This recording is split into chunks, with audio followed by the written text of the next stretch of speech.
Hey everybody, today I'm playing with a bumblebee charm and I am going to make a tiny diamond with Japanese 4-in-1 variation to add with it. So I have big rings, small rings, and I am Christy with Christy E Creations, a chainmail artist and mixed media as well.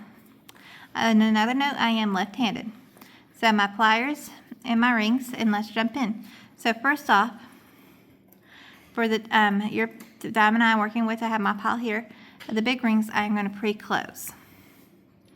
So when you get a jump ring, you will note that there is a gap in them. And so when you're working with them, you have to open and close them. Even if you're just having to close a ring, you have to still close it. I like pre-closing when I can, because it makes things a little bit easier. I do not personally pre-open my rings, but you're welcome to do that as well. I'm not sure the exact count I'm going to be using of the small rings for that, so I'm not going to pre-open. I always just work as I go.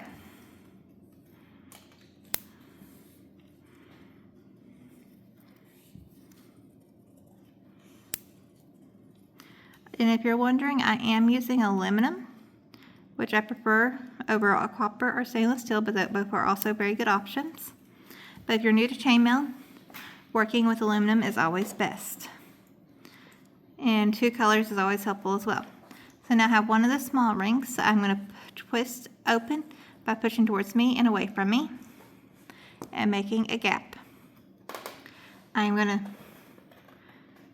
move that one to the side because I didn't realize that was not closed. And put 4 of these on real quick. And sometimes you'll have to adjust your plier to lay across like that on top of your plier to make it a little easier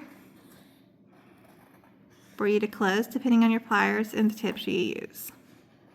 So that one's closed. I'm going to actually re-close the one I thought I had closed and hadn't, so I don't forget and just use it, which is something I would do. Okay, I'm going to go through and add another yellow ring to these 4 brown ones here. And you see how that right there will make it go into the ring if I start closing? I'm just adjusting my pliers some to get a better closure. There you go. So now that that is closed, I'm going to separate where I have 2 on each side of the yellow rings with the brown rings. And I'm going to add 2 more of the brown rings to one of the sides using 2 yellow rings where you open them again, put them on, and then close them.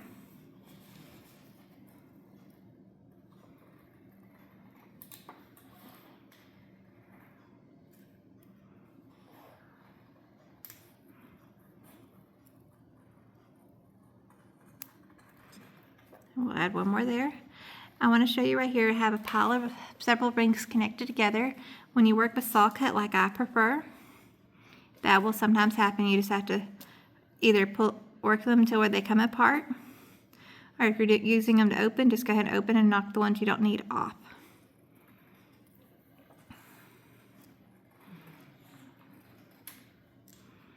Okay. I have 2 options to do, where I could go ahead and connect it and make a very extremely small diamond, or I could add the brown rings, not black, and then do my connections, which is what I'm actually going to do for this video. And it's the preferred method I use for this size. Now when I go any bigger, I use the other variation. So you can see right there, I'm trying to add that and it's not wanting to go because of where my plier is. Sometimes you have to grip with your fingers, adjust your plier to get on the ring you're working with, especially if you're piling a lot of rings or working with small rings like I'm working here.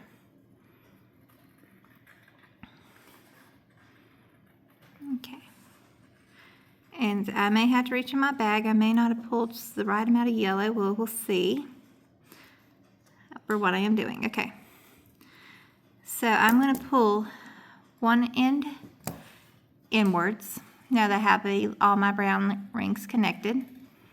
And I'm going to connect the middle ring on this side with the front ring on this side, or the second from the end, either way you want to look at it. Again, I am using the 2-ring variation, which if you watch a lot of my videos, you're going to see that's my preferred variation when working with one of the variations of Japanese 4-in-1. I'm not sure exactly the technical name for this one here. I'm honestly a self-taught chainmail artist, and as you can see already, I'm catching myself holding and not letting you see. So I have 1 ring there. Let's get one more in. And one of the things I've learned with chainmail is I will hand hold a lot. So there is ring 2. Okay, we're going to take 2 more rings and pull this last ring that's loose up and connect to make the small, very small, and which I call tiny diamond. Even though it is a tiny diamond and that bumblebee's probably the same size as it, I still like the color I did and how it's going to work with what I'm using it for later down the line, which will be in another video for y'all.